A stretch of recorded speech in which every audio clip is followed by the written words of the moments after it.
Sudarlun, kekhawatiran warga terhadap kondisi jembatan Bailey di Gampung Lepu, Kecamatan Gempang, Pidi menjadi kenyataan. Pada Minggu pagi, satu unit truk dan mobil pickup L300 terperosok di jembatan tersebut. Dalam sebuah foto yang dikirim Gresik Gampung Lepu, Muhammad Isa memperlihatkan satu truk kol terperosok akibat lantai jembatan yang terbuat dari kayu patah. Setelah dibantu oleh warga, truk pengangkut batu bata itu bisa melanjutkan perjalanan dan sebagai antisipasi, warga mengganti beberapa kayu lantai yang patah.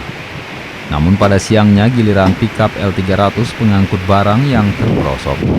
Warga kembali bergotong royong membantu armada itu agar bisa melewati jembatan dengan selamat.